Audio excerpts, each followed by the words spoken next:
سبحان الله وبحمده عدد خلقه ورضا نفسه وزنة عرشه ومداد كلماته. أصبحنا وأصبح الملك لله والحمد لله، لا إله إلا الله وحده لا شريك له، له الملك وله الحمد وهو على كل شيء قدير. أهلا وسهلا فيكم بيوم جديد وفيديو جديد على قناتي، ويسعد صباحكم على توقيت الفيديو. بداية الفيديو اللي صورت لكم إياه. ما شاء الله، الله يبعث الخير يا رب. الدنيا صار لها شي يومين ثلاثة عنا عم تشتي تلج. صحيح صار لها يعني يومين ثلاثة، بس إنه ما في كمية تلج كتير بالأرض. التلج دغري عم بيدوب، يعني ما عم يتجمع كميات كتير بالأرض. ايه بس هيك أحسن كمان، لأنه جمع كتير أرض بصار في جليد وهيك الله يبعث الخير يا رب وتنسقى هالأرض والحمد لله كله من رب العالمين نعمة. وإذا شايفين بالفيديو في حاطة شغلة على التابلو أنا، وهي أكلة حلوة كتير طيبة رح نعملها سوا مع بعض بالفيديو.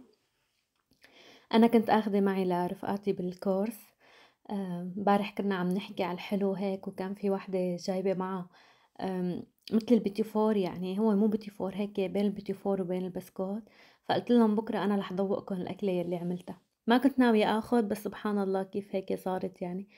ايه وحطيت غلفت كعك يعني على عددنا وزيادة كمان، وأخدتهم معي اليوم. فكتير عجبتهم هاي الأكلة، وأظن كمان أنتوا إذا عملتوها رح تعجبكم كتير.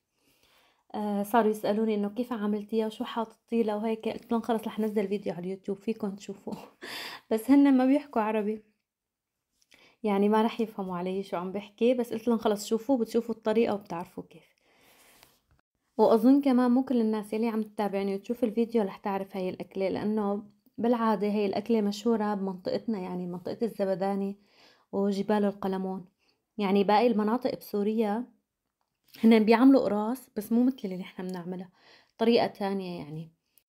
فلهيك بدي اطلب من كل حدا فات على الفيديو، يا ريت تحطوا لايك وتساعدوني باني ارفع الفيديو، لانه عن جد هاي الاكله انا قبل من هيك بحثت عنها على اليوتيوب وما لقيتها، ما لقيت حدا عاملها يعني.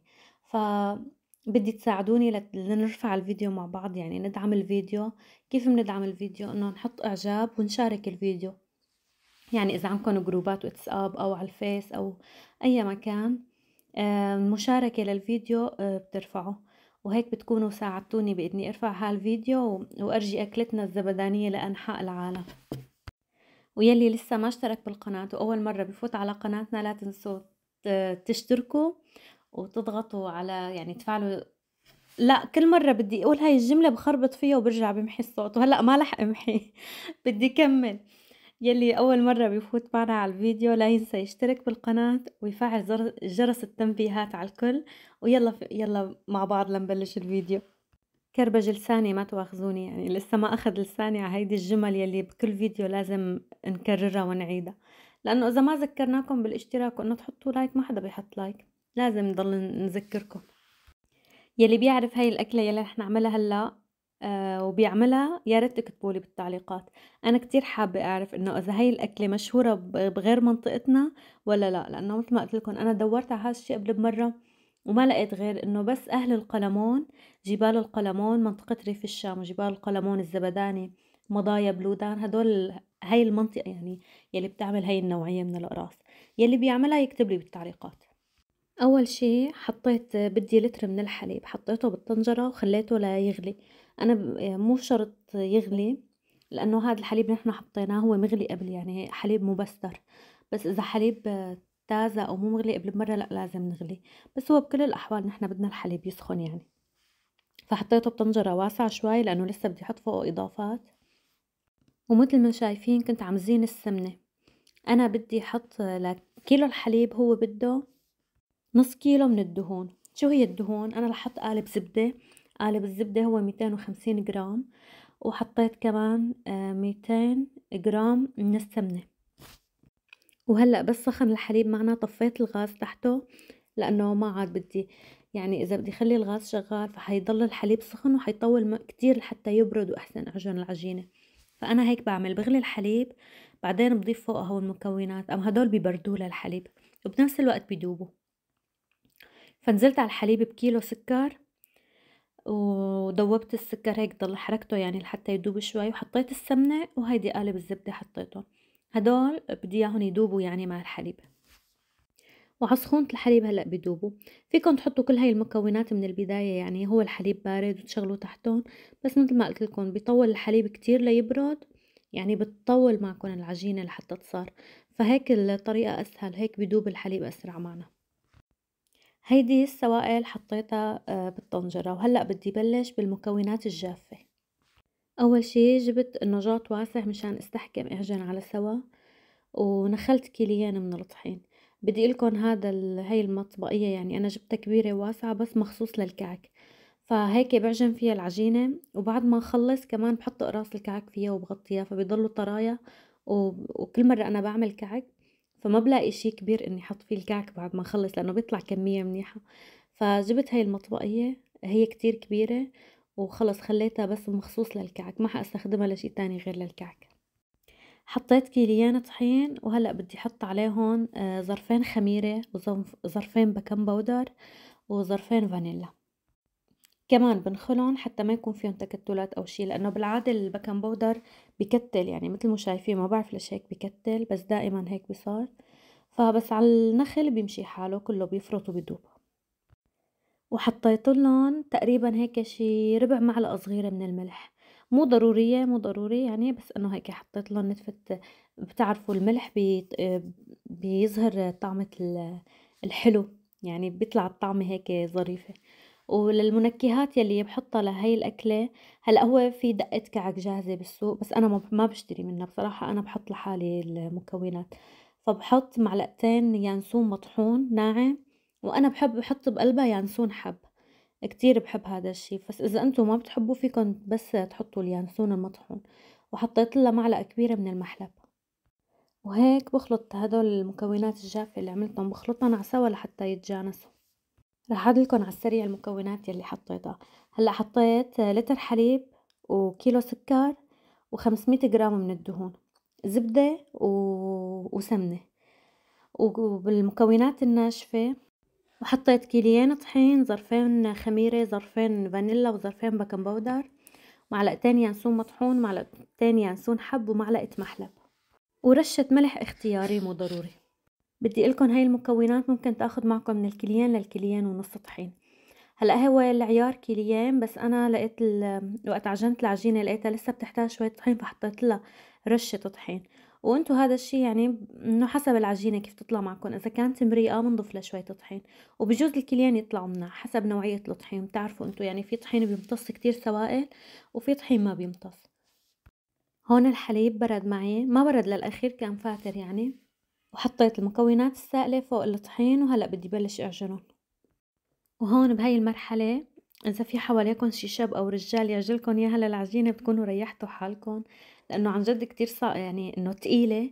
آه بتوجع الإيدين، يعني أنا بصراحة هنن هدول بس كليان طحين وتعذبت فيهم لحتى عجنتن، لأنه بدها دعك كتير. فما بعرف، ما بحب كتير أعجن أنا. إن شاء الله مع الأيام بدي أشتري عجانة وما بقعد بهكل هم العجين هيك.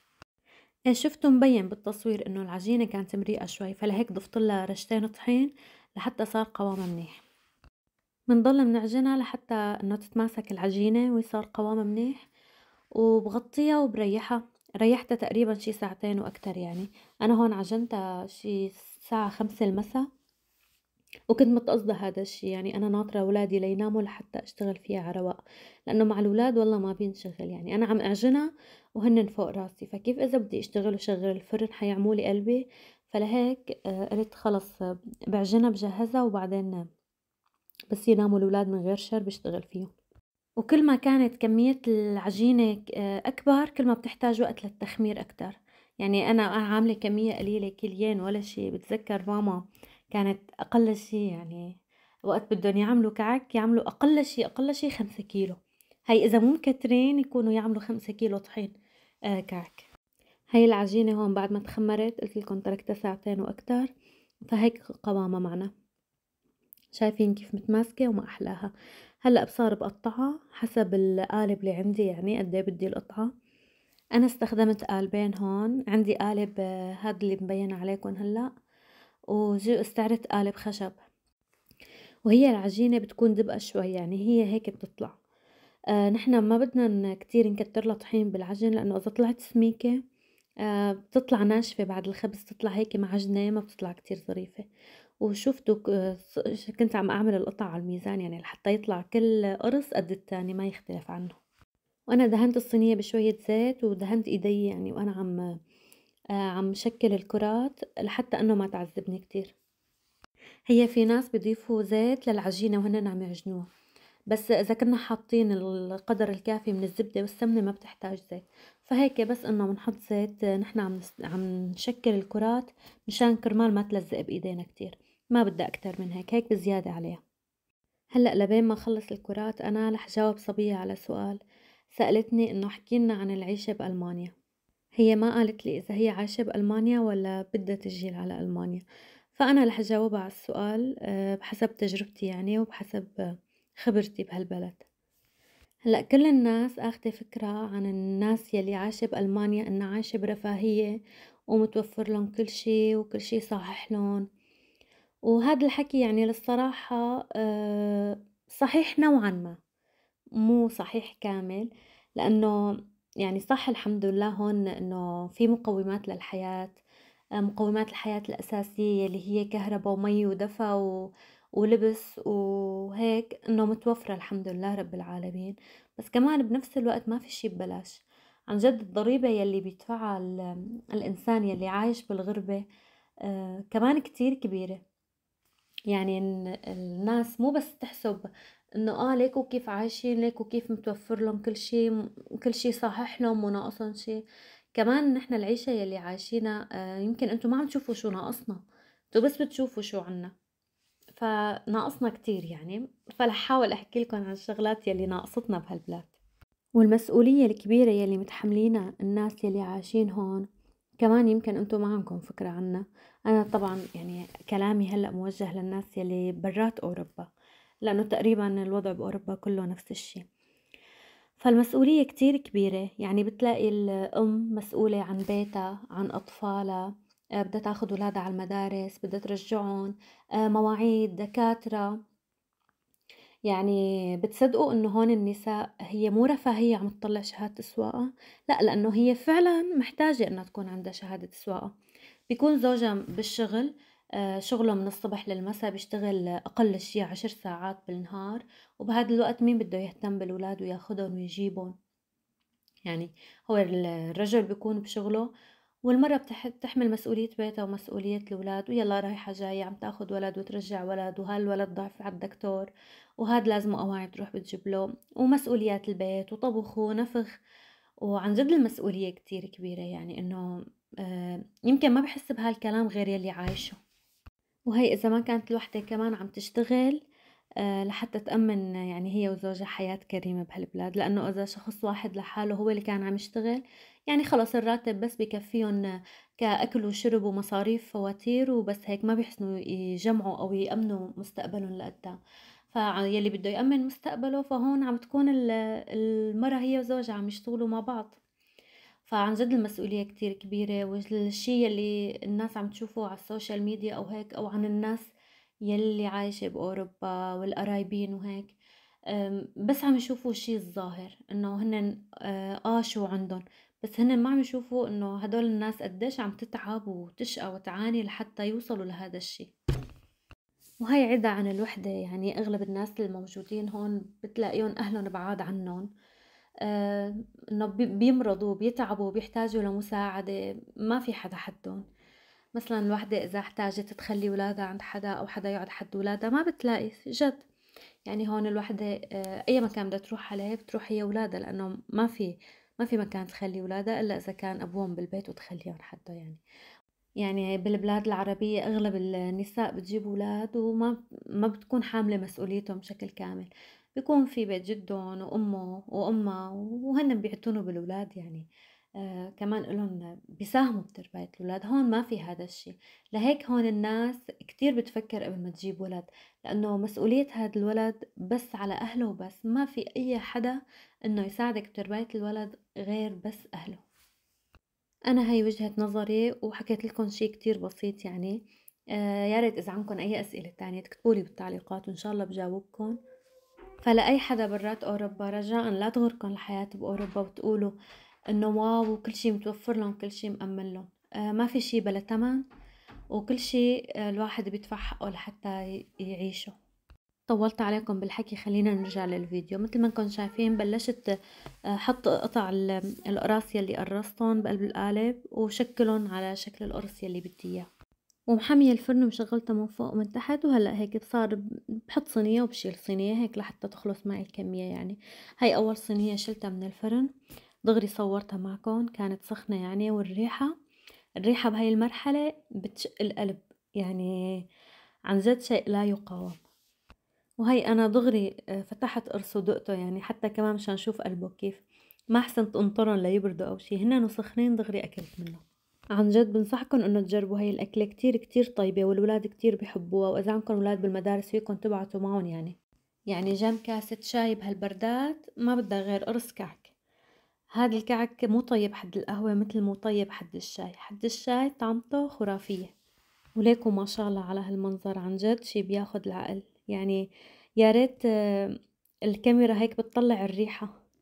هي عم تطلع الصوت والصورة بس لسه ما وصلوا لتقنيات انه يطلعوا الريحة من الكاميرا، لانه اذا بتصار تطلع الروايح يا عيني الواحد بشم روايح غير شكل.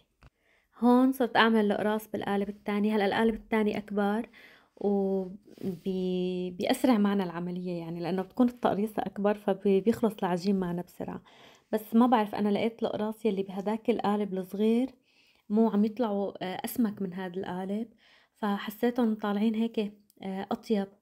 إنه السماكة يلي كانت بقرص الكعك عطيته طعمة طيبة، طالع مثل الكيك مثل الجاتو. وبهذا القالب كمان يعني نحن هو هذا القالب بدنا نرق العجينة بشكل مدور. أنا ما حبيته لأني أنا مو شاطرة كتير بالرق يعني، ما بيطلع معي هيك التقريصة مدورة بشكل كامل، فإلا ما تطلع معوجة. فعشان هيك حبيت هداك القالب أكتر، هداك هو لحاله بيطلع القرص مدور. بس إذا بدنا نستخدم هاد كمان يعني ما في أي مشكلة، نحنا فينا نسمك التقريصة ونرقها قد ما بدنا. وأنا حطيت ورق زبدة على المجلة. صرت الراس يلي شيلهم من الفرن حطهم على ورق الزبدة، ما بدي حطهم على قطعة قماش لأنه القماش بيسحب السمنة من العجينة فبينشف. فالأفضل إنه نحطهم على يعني مثل ورق زبدة أو نايلون، بس إذا نحطهم على نايلون بدنا ننطرهم ليبردوا تماما. فالأفضل إنه نحطهم على ورق زبدة، وبعدين غطيتهم بقماشة مشان ما يبسوا لأنه بدي إياهم يضلوا طرايا. وعملت قسم من الكعك يعني سادة بدون ما أحط له شي، والقسم التاني شفت بهداك الصحن حطيت شوية حبة البركة وشوية سمسم. هلا أنا كتير بحب الكعك وهو على وشه حبة البركة والسمسم. في ناس ما بتحب، فلهيك عملت شي بسمسم وشي بلا سمسم. وهيك يعني ضليت أعمل بهالقراص هيك لحتى خلصت الكمية معي. مثل ما قلت لكم يعني كليان صحين هن مو كتار على الكمية اللي كانوا يعملوها أيام زمان، فهدول ولا شي. وفينا نحشي القراص بالتمر بالعجوة يعني اللي هو التمر المطحون. فينا نحشي هدول القراص بالتمر بيطلع كتير طيب. بس انه اذا بدكم تحشوهم بالتمر الافضل انه تخففوا السكر من العجينة، لانه اذا حطيتوا هذا عيار السكر وكمان حطيتوا تمر بقلب القرص بيطلع كتير حلو. بيطلع حلو لدرجة انه يزنقكم من حلاوته. فعن جد اذا الواحد بده يحشي بقلبهم تمر وبيطلع عن جد كتير طيب، بس الافضل انه نخفف عيار السكر من العجينة. وما شاء الله يعني هاي كمية الكعك رح تخلص عندي. لأنه مثل ما شفتوا يعني أخدت قسم منيح منهم على المدرسة، فلهيك رح يخلصوا. فبس يخلصوا ناوية إذا الله راد أعمل معمول. فبتحبوا شارككم طريقة المعمول؟